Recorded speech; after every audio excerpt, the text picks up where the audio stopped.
wes wancine tansah dielengke wes wancine padha nindakake atan wes tumandang wayahe sembayang tapi wajib dawuhe pangeran salat pati cekake agama limang waktu kudu tansah dijaga kanthi istiqomah lan sentumak nina luwih sampurna yen berjamaah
alhamdulillah wa syukurillah saged pepanggihan kalih dulur-dulur Bulu Jawa. Bulu Jawa kecamatane Bancar Cina.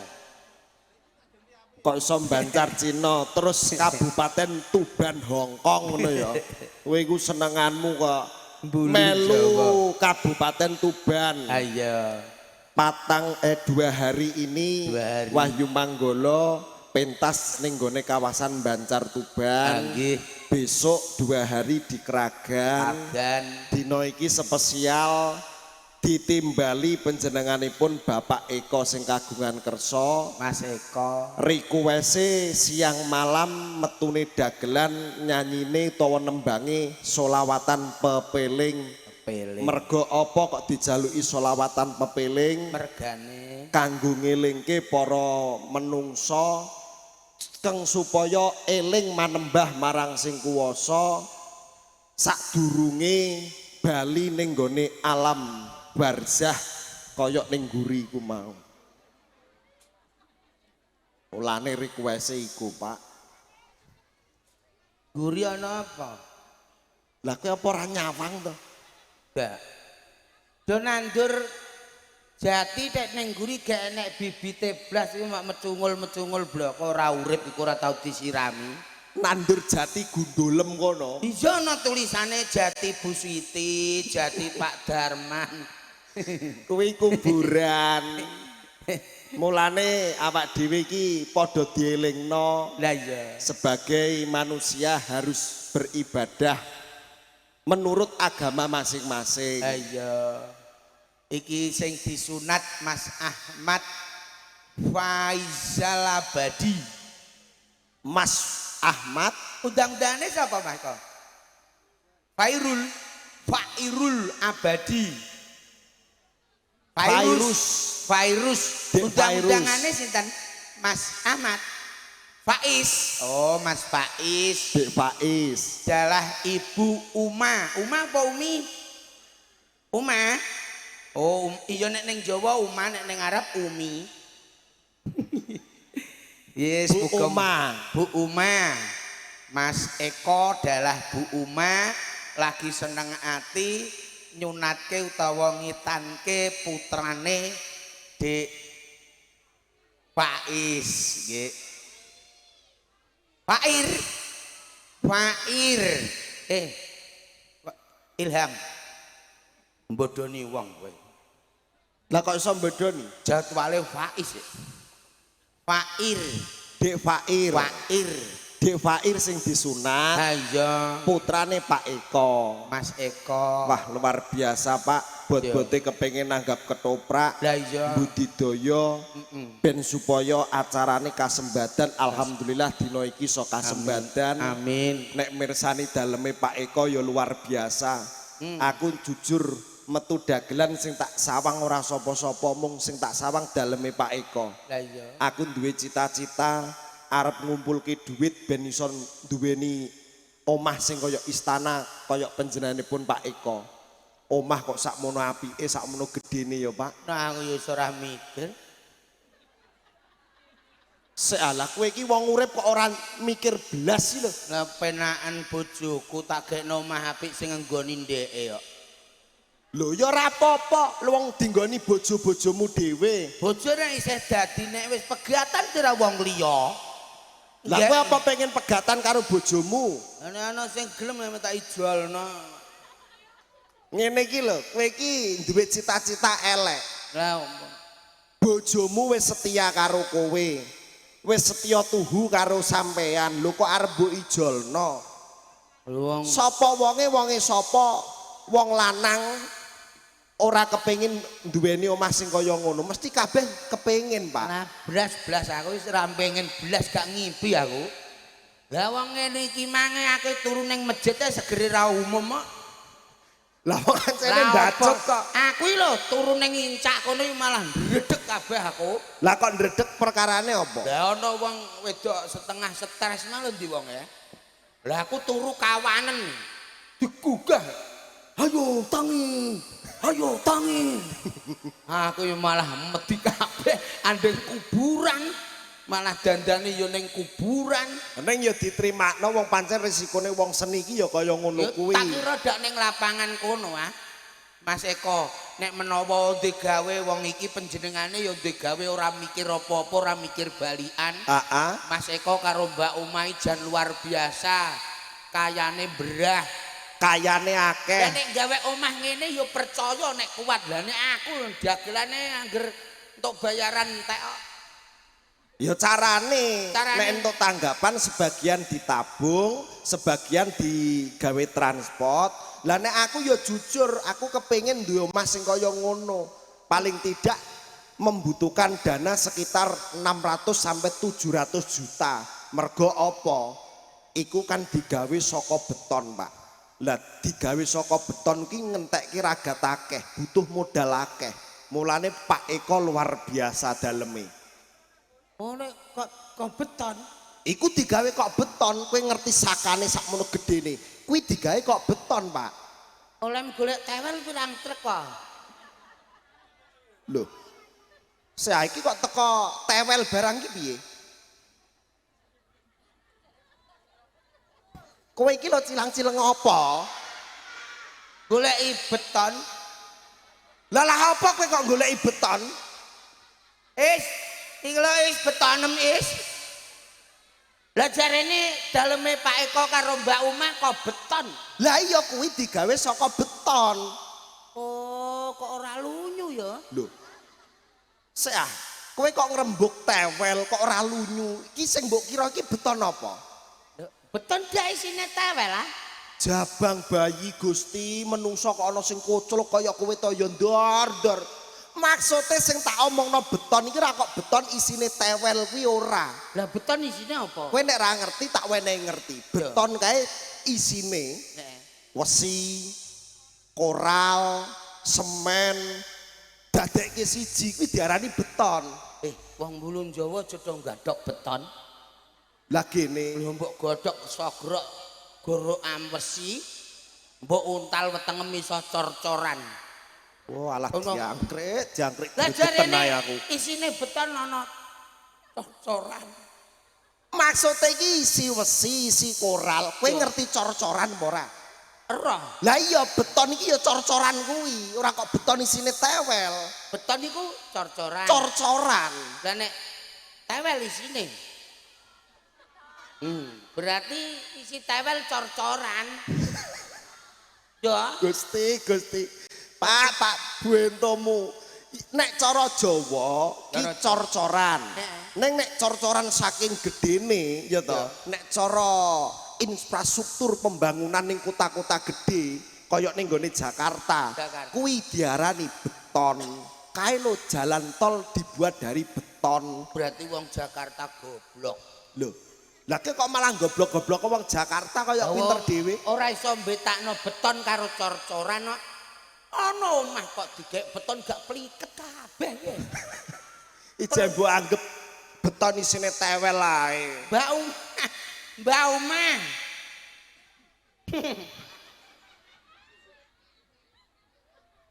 Kowe iki lho kok senyum dhewe lho lah apa? Aku mikir cara omahku tak gawe kok beton menawa linggih kuantil pliket tok. Muangkel ae. Mulane aku kepengin duwe apa omah kaya panjenengane. Omahku ya wis tingkat, nek omahe Mas Eko ya kecil karo omahku ada apanya. Gayamu. Alah, omahe Mas Eko iki sokone delok hitung mok pira? Sokone 1, Papat 2, ngarep. 3, 4, papat. Papat tok, saka papate mbok mlepukno. Lho kondang no. Lah ijek kondang omahku sokone pira 30, Cung. Dadi omahmu iku sokone 30. Dagelan nek mbok paida. Hebat kok paida iki piye to? Dagelan kok dipaido. Lah iku Percaya toprak laris tanggapan sangang sasi. mau trimo omah kok saka mok papat. Dadi omahmu sakane 30. 30. Ngarep mbok wenehi pira? Papat. Papat. Lah kapiye? Tak kek ning iringan kiwa 26. Dadi ngarep papat, Iringan kiwa 26. sik ah. Kok akeh iringan kiwa? Ndoyong. Toagak. Dadi sokoku ning gaul aku Mas Eko kan sokone cor. Aku pring apes kok. Dadi cetane omahmu ki ndoyong mbok cagaki. Lho, iya lho. Arep ambruk. Lho, piye Mas An? Takoki Mas Eko samra kondang aku ya Mas ya.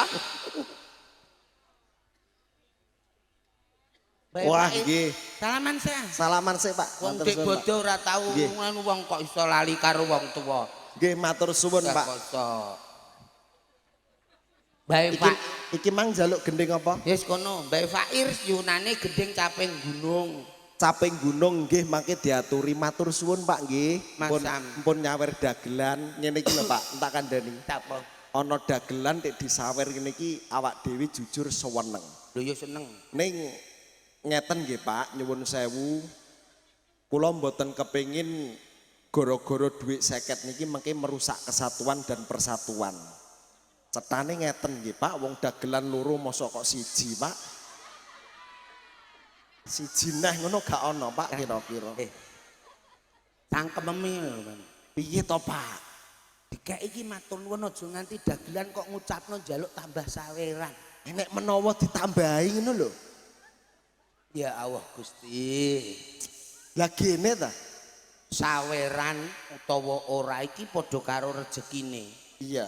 Dagelan tek penyanyi tek apa wae nek nganti ngucapno ning cangkeme ning lambene njaluk saweran hukume dosa. Oh, dadi angger dagelan nek ngetokke tembung njaluk saweran kuwi dosa. Dosa. Ngono ya? Iya. Dosa neh nek ora nyawer mok bengok-bengok. Lho niku. Iki ya padha wae kok iso. Wong gak kula namung guyon matur nuwun Pak, mengki guyon Mas Eko, guyon nek main mbok-mbok yo gak apa-apa ora. Sing penting guyon. Guyon sumpah guyon tenan. Wis urunan ngono lho urunan kok. Wong kok iso. Lah wong dagelan iso kalah karo kebo. Lho, lakon pamundutan. Iya ya. Mergo jalukan spesial kanggo panjenenganipun Pak Eko. Pokoknya acara dino iki digawe spektakuler, Luar biasa. luar biasa, semangat. Hajate Mas Eko, Mbak Uma, muga-muga sehat selalu. Amin. Iki mbae Mas Fakir nanti minta caping gunung. Oh, ngersake caping gunung. Endi iki teko Desu njaluk lagu sing teko desa. Desa apa Desu? Mbae Daleme putih nang bae. Fakir Mbae Fakir sing teko desa njaluk lagu caping gunung. Mbae niki saking dusun. Oh ya kene sing toko jek buka endi? Jaluk gene. jaluk caping gunung ndak iki rak entuk papat. Wong 250-an. Bae Mas Eko, Mas Eko. Bae Mas Pair. Lah. Ya nanti dikasih caping gunung. Engko diaturi. Lah iki ngiras pantes. Heeh. Wong Wahyu Manggala ya sering pentas ning gone Bancar. Bancar. Dulur-dulur tergambang ya kathah sing rawuh. Iya. Nek awak dhewe tau duweni salah, tau duweni kleru, wong iki jek ning gone wulan Sawal. Sawal. Aja lali awak dhewe njaluk sepura karo dulur-dulur Bancar. Yo. Oh iya. Pair. Pak, dagelan iki lak ramung aku karo kowe to. Enggak. Ana sariman barang to. Iya. Lah mumpung ketemu karo dulur-dulur Iya. kene. Sariman mang ndi? Pak Is. Kowe jare njaluk dagelan anu sing raine kaya gendosa Is. Dagelan kok ana rai pendosa barang iki apa? Sariman iki lho kok iso. Ya Allah. Halo Mas Sariman. Oke. Wah. Iki sampean Apa? Aku duwe dulur nek kaya entot birut ngene li ta. lho masa iki dulurmu? Lho beda bapak Mas ning tunggal ibu. Oh. Dulur asu nek wong ngarani. Ya dadi aja lara ati nek sampean dulure asu. Iya toh. Wah aku dulure Wong nek ngandakno kae nek tunggal mbok, tunggal pak berarti dulur kandung. dulur kandung. Nek tunggal ibu tunggal bapak dhewe ibu iku dulur asli. Asli. Nek tunggal ibu dhewe bapak kaya aku mbek kowe iku dulur asu. Dadi kowe dulure. Kowe asune. Kowe iki diarani Oh, asu ngenyek ya malah jujur. Ngarani wong asu Ora ae. kok ngenyek, jujur nek wong telu awor ngeten iki nyuwun sewu. Kula mbayangke antarane Mas Rokim, Sendor, Sariman. Iki umpama aku mbayangke nek awor wong telu iki tak ibaratke dhuwit ngono ana arane kok. Nek kaya aku ya ta nyuwun Iya, sewu. kowe. Umpama tak gambarke dhuwit dhuwit asal Indonesia. Oh, Rupiah. rupiah. Rupiah ada artinya. Artine Rupa menawan pintar dan amanah. Rupiah. api. Rupiah. Nek sendor upama mata uang iki duit saka luar negeri. Luar negeri. Duit dolar. Dolar. Dolar Amerika. Amerika. Dolar. Dolar. Dodone melar. Ya ora ndek susu kok. Lho, kok malah ngrembug susu. Lah nek Ulah ngene aku. lingkup Tegese dodone melar iki penuh dengan kesabaran. Mono. Nampa pacoban apa wae dilandasi dengan sabar. Sabar. dodone Melar dolar. dolar. Lah nek Sariman Aku. iki umpama mata uang no istimewa. Apa iki? Duit Inggris, Oh, aduh men. pound sterling. Oh. Malah apik jenenge ya. Wah, tenan. Pound sterling. Pound Ngerti sterling. artine pound sterling? Maksudnya pound sterling. Potongan koyok monster, rupa koyok maling. Pound sterling. Aku ora ono apike blas. Bu Jok aja metu kok ngantek iki ya. gak apik-apik man Aku sape. ndak rupaku Wih, banget. dijak awak. guyon. Iki ngene. Sik ibu-ibu ada api nang guyu kowe tek terus diengosno mbek ditutupi cangkeme ndak perkara apa. Kenyek iku. Kok ngenyek kok gak man. Guyune Tapi ngene. ya tenan kok ya Bu wedake itu lah Bu. Padha-padha wedake lho kayak rai mbok wedake malah ijo. Mas Eko, Mas Eko ya.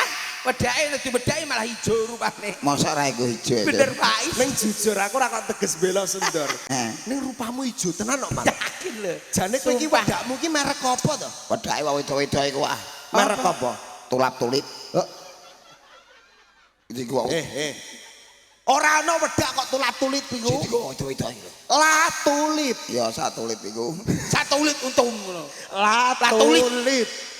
La tulip. Latu- Loh, Satu lit. saya Ya Allah Gusti. Guys, iki lho lato-laton ketemu Is. Oh ya,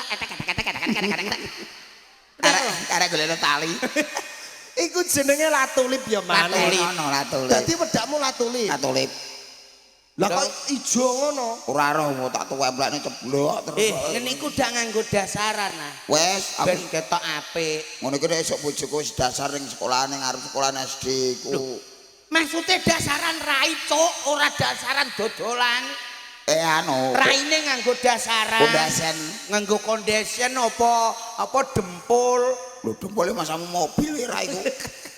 Wis kaya dempul ning kotakanmu lono. Lah iya. Dicepok kok mau. Rupane putih mau. Putih mau tak nggo dempulan. Lho, sing nggon kono. Ning gone riasamu mau. Alah ya Allah astagfirullahaladzim man.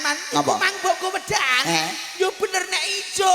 Lah apa iku? Lah iku kum-kuman untune mbahku mbokku wedaan.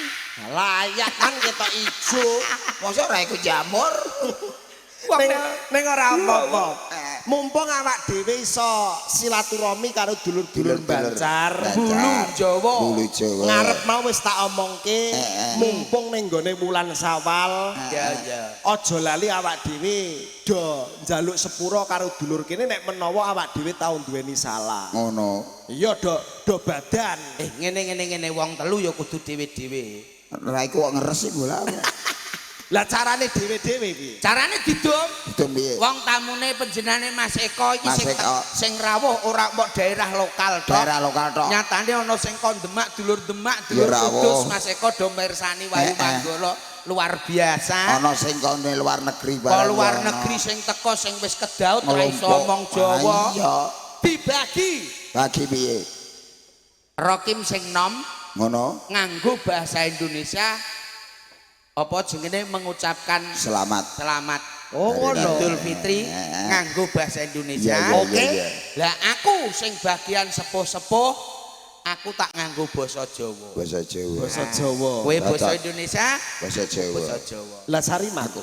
Basa kewan. Lah iki wis entek. Bacane wae kewan. Masa aku ora iku kaya kebun binatang. Innallaha masobi. Iya. Apa? Iya. Apa yo iso nganggur? Wong sabar iku kasih Allahu Akbar. Ya ngene. Iya, piye, didum? Ngene. Wis didum. Wong iki akeh kawula Islam. Dene mayoritas Umat Islam. Islam wong ana pondok pesantrene barang.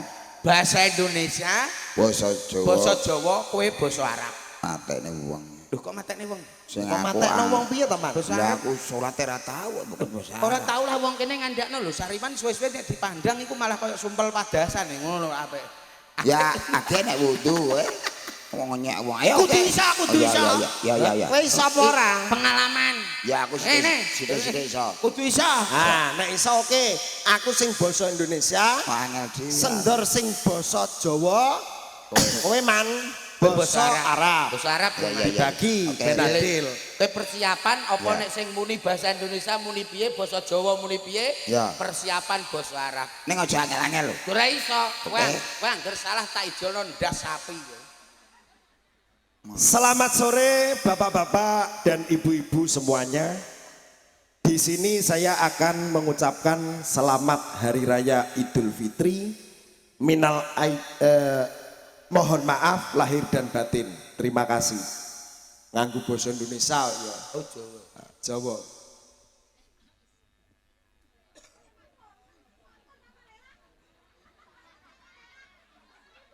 Sugeng Riyadi nyuwun pangapura sakathahipun.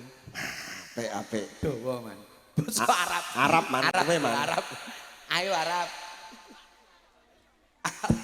Arab. Saya tak mikir aku kuwi. Lho kok mikir? Arep masa mrangil kowe.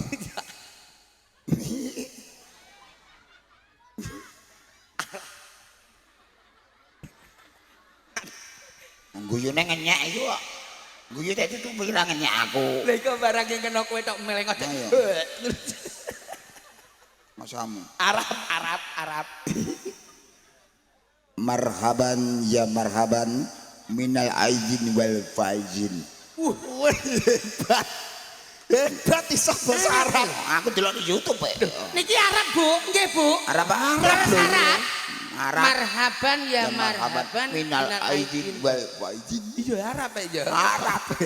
Delok di YouTube kok. Dan saya mengucapkan terima kasih banyak bagi yang sudah menerima permohonan maaf saya.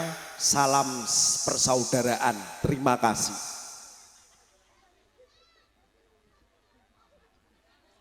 Aja dawa-dawa. Matur nuwun Aja dawa. ingkang sampun paring pangapura. Arab. Matur nuwun. Matur nuwun Arab. Arab. Arab. Ayo man. Arab. Ya ya. Matur nuwun basa Arab. Matur nuwun basa. Yo. Sina. Syukron kasiru. Mah, kowe diwarai kuwoke akalan kok. Kowe diwarai mbake kok. Ora. Kowe iki balik ketok sakake men karo sarina. Ora ayu. Dadi basa Arabe matur nuwun. Syukron kasiru. HP pinter tenan. Engko tak kei 5.000. Dan juga tidak jadi masalah bagi yang tidak menerima permohonan maaf saya. Yang jelas saya sudah ada niat untuk meminta permohonan maaf. Terima kasih.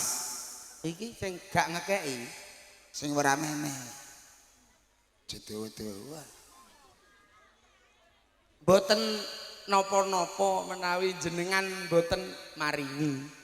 Sing ora ngekeki, mang nek sing ngekeki tak sukron. Ayo, Man, sing ora Arab. ngekeki saiki. Sing ora ngekeki basa Arab. Basa Arab. Kowe ngerti ora? Lu tak gawe 10.000. Ora iso, ayo basa Arabe nek ora dikeki. Syukron kasiru medita. Sik ora iso. Ora iso. Lah Iki pelanggaran iki. Baleni piye, Mas? Lah jare Lon. Lah kemau dikei matur nuwun. Piye basane? Syukron kasiru. Bener. Ora dikei ya. Ya. Syukron kasiru medita. Seaman. Apa? Medit itu ora basa Jawa piye? Iya basa Jawa disilih basa Arab. Wis kok sak gathuk cangkemku. Wis pokoke ben cocok ya. Sing penting ana Arabe ya. Ora Arabe. Bagi yang menerima dan yang tidak menerima tidak jadi masalah. Yang jelas saya menganggap Anda semua itu saudara. Salam persaudaraan, salam seduluran bersama saudara-saudaraku Bulu Jawa, Tuban Jawa Timur, Indonesia. Sukses untuk Anda semuanya. Terima kasih. Aja dawa-dawa. Arabe kakek. Aku Jawane lah yo ngelu. Aja dawa-dawa. Menawi boten maringi utawi maringi boten menapa-menapa Wis tesih teng wulan becik wulan sae kula ngaturaken nggih napa kemawon kersanipun dados tali pasederekan mugi-mugi kajatipun Mas Eko Mbak Umi lir ing sambikala mboten wonten alangan setunggal punapa-punapa Mas Faiz ingkang dislamke pikantuk nugrahaning Gusti Kang Maha Kuwasa insyaallah bakal dipun nugrahani benjing pikantuk nugrahaning saking Gusti ilang sengkalane karibagya mulyane amin Allahumma Amin. pikantuk rejeki ingkang kathah Allahumma Amin. pikantuk rahmating Gusti amin Allahumma Amin. ngoten kemawon ingkang saged kula aturaken dumateng panjenengan wonten tetembungan Kebak Siti Sekul binunteran Lon Kropo ngapuranto mbok menawa ana tandang tanduk Solabawa sarta pangucap kula ingkang boten bernani penggalih panjenengan kula nyuwun gunging pangaksama ingkang tanpa pepindhan matur suwun basa Arab Dawane kok. ora sing penting ke basa Arab ya dawa iya basa Arab Ghairil maghdubi alaihim waladdallin. Amin. akalan kowe Lah itu akalan lho. ora iso basa Arab kok langsung mbok punggil tentekan iku piye Lah dawa isine kowe aku tak sing nutup waladdallin. lah kok mbok tutup nganggur Ya tak tutup. lah Rocky mang buka Buka. aku sing ngisi Kowe sing isi. kowe Nutup kok. bener aku kaya sumpel padasana tukang nutup kok terus langsung Lho, kuwi ora- iril magedubi Lah kowe ora ngomong mosok bahasa Arab dua waring ngono. Sing Perkara ngaten. kedawan kok nganti bingung. Ning sing baku awak dhewe wis ngucapke sugeng Ngaturake riyadi. sugeng riyadi. Pokoknya salam seduluran.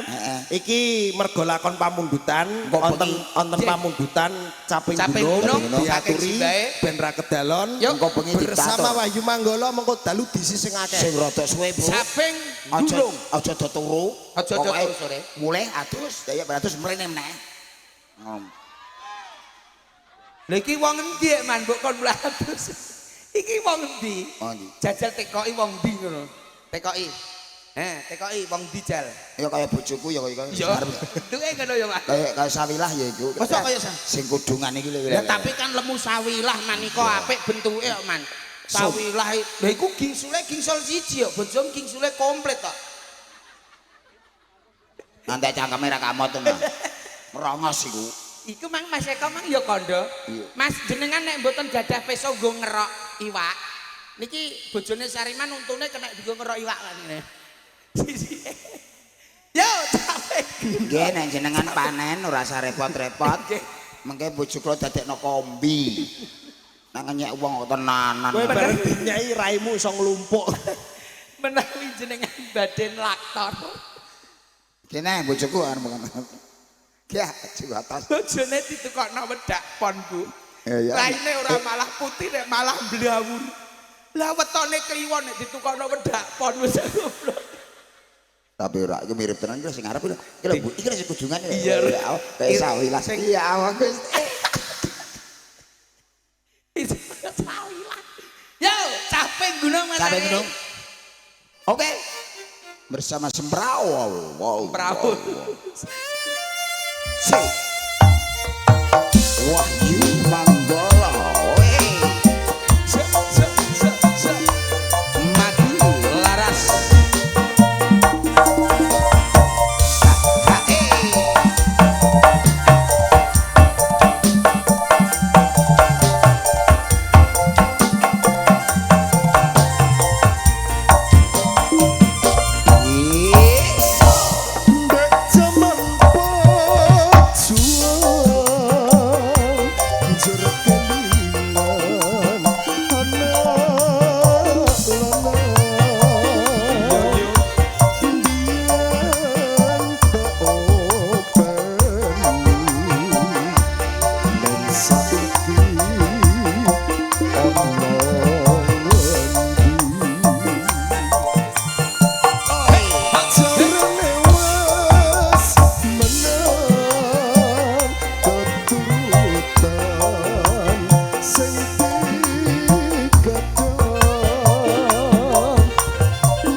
ngetutake dalu diaturi sing Sampun kathah. menang ya Mas ya. Pangapunten, Wektune nggih. wis sore. Waktune wis ya.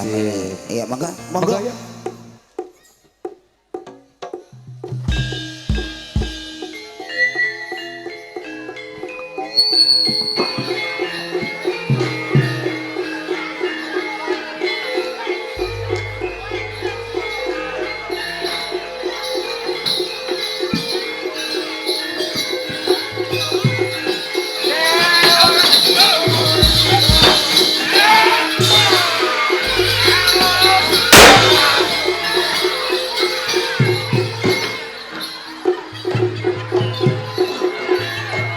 Kinar kuwi sotek sing timbul kuwi sapa jenengmu Gus? Aku Jawa Mbaran. Apa karepmu Mbaran? Ngendarake pakartimu ke Bumarcuet. Kena yang bisa. Kanthi ora.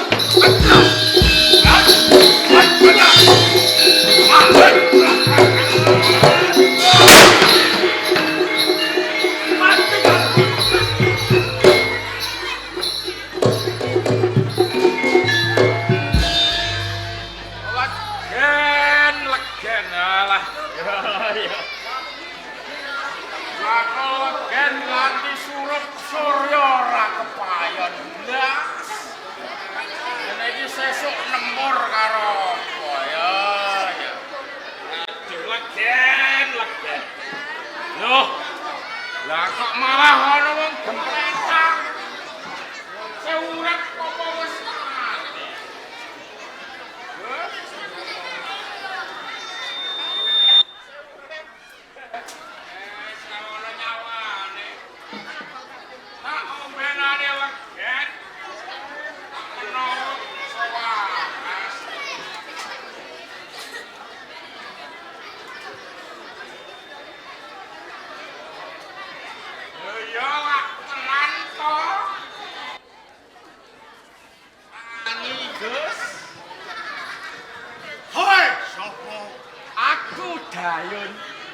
Dayun. Dayun sing nulungi sampean, Gus. Sing tetulung lawan aku. Lho, nek ora ana Dayun sampean wis kemekaning pati ya. Dayun. Matur nuwun. Redening wis musadani lawan aku. Lah kok rojah-rajeh. Sampean iki mang lagi apa? Nanti awaku rojah-rajeh kubrah getah. Tenane muku sayembara sinuwun Prabu Romartunjung ngendakake pakartine ke Bumarcuet. Nanging aku kalah yun. Muku sayembarane sinuwun Prabu Romartunjung mungsuh ke Bumarcuet Adipati Ngrati. Iya. Lho sampeyan iki sapa? Aku Joko Umbaran. Joko Umbaran bocah saka ngendi? Nom-noman Joko Desa Gambir Seketiyun. Saka Gambir Seketi. Lho sampeyan iki anake sapa, Gus? Ibuku jenenge Jinggowati. Kusumane Ayu Jinggowati. Kowe kok ngerti yun? Gus pangapunten. Kepiye yun? Aku iki abdine ibu jenengan lho. Rikala semono rikala kusumane Ayu Jinggowati tasih wonten ing Ngrati. Lah kula menika abdine. Lah sak sampunipun Ngrati bubuh dijeki ke Bumarcuet kula dadi bakal legen. Hiung. Gayun. Nggih, Gus. Den kaya ngono. Kowe ngerteni lari lelakon sing wis dumadi. Raketang ngrah sithik. Kula niki nggih ngerti lho, Gus. Ngono. Rikala semanten ke Bumarcuet iku tresna kalih ibu panjenengan si Jinggowati. Tresna karo ibu Jinggowati. Lah niku sampeyan isih kepengin menang ora karo ke Bumarcuet? Aku wis ora duweni daya kekuatan maneh. Ana cara, Gus. Carane aku kudu kepiye? Sekirane bisa menang tetandingan lawan ke Bumarcuet. Diwenehi cara Dayun. Carane piye yo? Bumarcuet tantang malih. Pangaten samangke nek sampean gelut kok kalah ditinggal sambato marang Ibu Jinggowati. Mergo napa? Kepiye yo? Pengapesane si Kebo Marcuet kae mapan ana ning sumune loro kae. Ana ning sumune. Lah sampean sambat karo Ibu Jinggawati, mengko nak Kebo Marcuet kapelu trenyuh atine njaluk gendong. Mesti wae dhewekne kepengin ketemu karo ibu panjenengan. Sakwise aku digendong kepiye yun? Wokleken. Sumune ki wonten Gus. Kaya ngono yun. Kena tau gemi sawetara sumingkir ana ing pengarepanku yun. Ukaran sarep nyawa Kebo Marcuet. Kemlun tekate atiku. Yen aku durung tumekaning pati ora bali lamun to ora nyangking sirahmu. Maju saja tebak ikai kamu. Maju.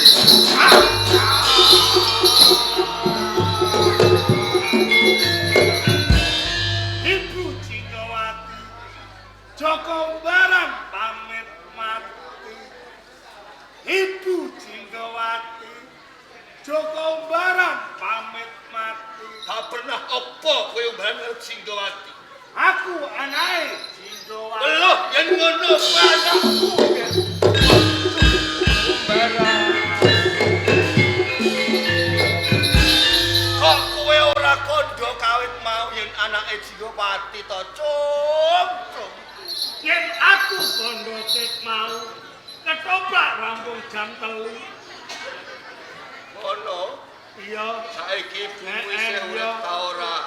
Isih urip. Saiki mapan ning ndi? Ana ing desa Gambir Sekati. Aku panjen tresna kepati-pati marang ibumu. Kalamun aku ketemu marang ibumu apa bisa, Mbak?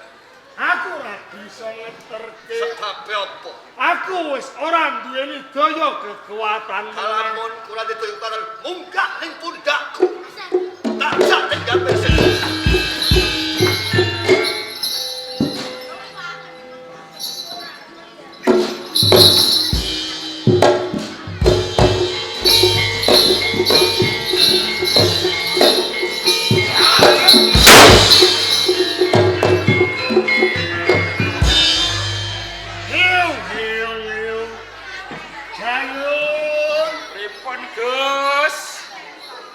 Kebo Marcuet wis tumekan ning pati. Lho, lak nggih to? Heeh. Sumune jenengan poklak wis kelakon yun. Sawangen cahya kang sumunar. Kaya kaya kok ana cahya sumunar kuning. Wah, wonten pusaka kalih, Gus. Kula wastani menika dumadi saking sumune Kebo Marcuet. Dumadine saka sumune Kebo Marcuet. Nggih. Yen kaya ngono yun. Pusaka iki pinangka piyandel. Piyandele jenengan. Nggih. Iki wujud Buddha. Karanana Buddha wesi kuning. Buddha wesi kuning nggih. Iki wujud pedang. Karanana pedang Kunto Sukayana. Kunto Sukayana nggih. Mula kanthi kuwi bebarengan kelawan aku munggah ana ing Praja Majapahit.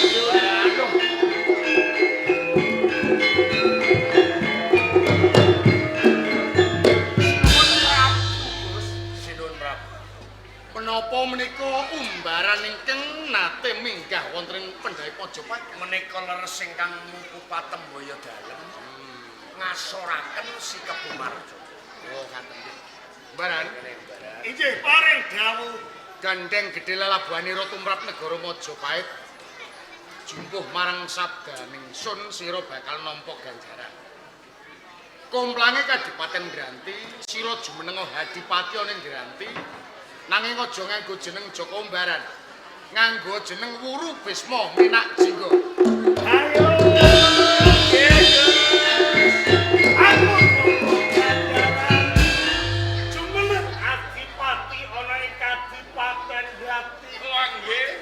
kanthi jejuluk Murbesma Minak Jingga. Murbesma Minak Jingga. Kowe dadi patihku yo. Matur nuwun, Gus. Kadipaten Ngranti saben-saben ana hadipati mesti mbalela saka pemerintahan Majapahit. Kanthi kuwi supaya ora ana tundan turutan punjering pemerintahan kageser ngetan ana ing Blambangan. Ana ing Blambangan yo.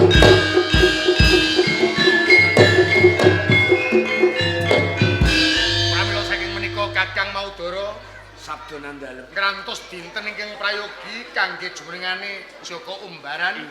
Monggo sareng-sareng kondur ngiras pantes kembul. Aja nuwi. Kandha.